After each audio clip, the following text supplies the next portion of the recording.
En el marco de ciertas épocas de confrontaciones bélicas e ideológicas muy enconadas, no muy lejanas a las actuales, por cierto, alguien cuestionó severamente a su camarada de armas que estaba febrilmente leyendo a un autor adversario, contrincante.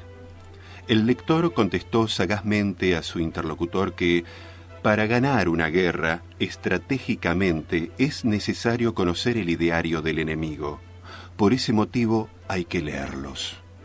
Vale la anécdota para sustraerse de las posturas que se hallan embuidas en su propia verdad de la cosa, ¿no? Recordaba en la administración municipal de Rosario hace tan solo un puñado de años, cuando el entonces intendente Hermes Wiener declaraba por los medios sobre la necesidad de erradicar de las librerías de la ciudad las ediciones de Mein Kampf, es decir, Mi lucha de Adolf Hitler, autor al que aborrezco visceralmente por mi espíritu de indagación periodística, pero precisamente por ese espíritu me impulsa necesariamente conocer los supuestos fundamentos de una idea que llevó a lo que terminamos conociendo como el Holocausto. Yendo un poco más lejos en la cronología, hace muy poco se cumplió 37 años de su caída en combate y posterior asesinato. Hablo del mítico comandante Che Guevara.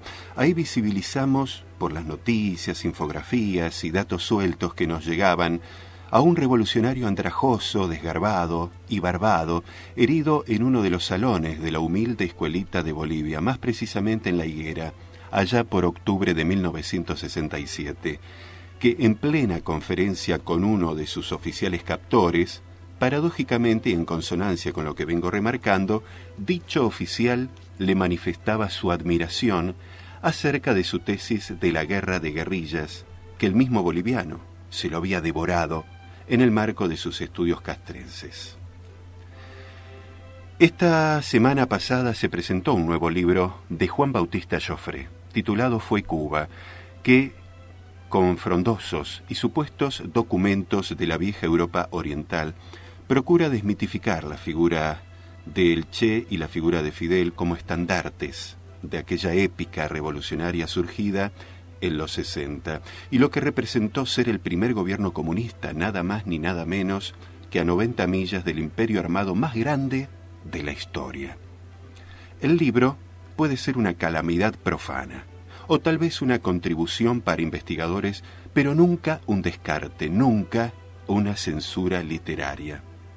El periodista Franco Mizrahi pinta muy bien al autor en su nota por Revista 23.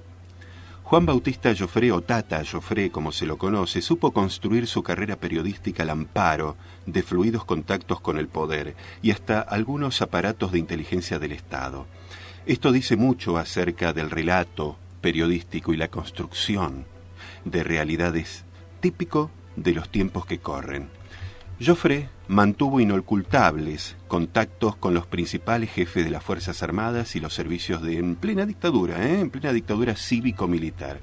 Desde 2006 hasta 2008 fue partícipe directo de una red de espionaje dedicada a hackear correos electrónicos a funcionarios públicos del gobierno nacional y a famosos, para luego, claro, comercializarlos, según reza los resultados de la pesquisa y la posterior determinación de la jueza federal Sandra Arroyo Salgado, en un fallo de 354 páginas.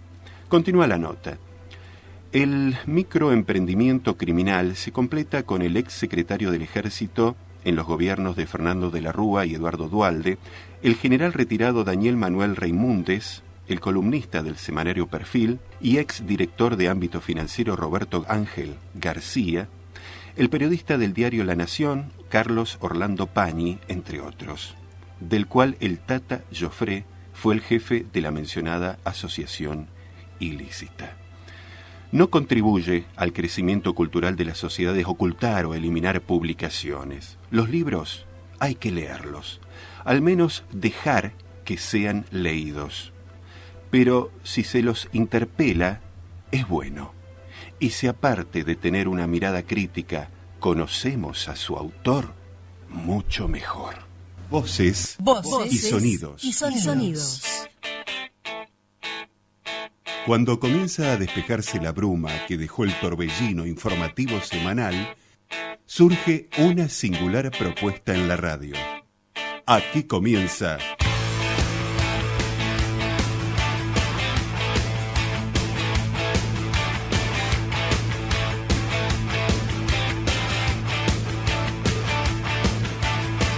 Voces y Sonidos. Un programa de radio para compartir voces con ideas e información y los sonidos de la buena música.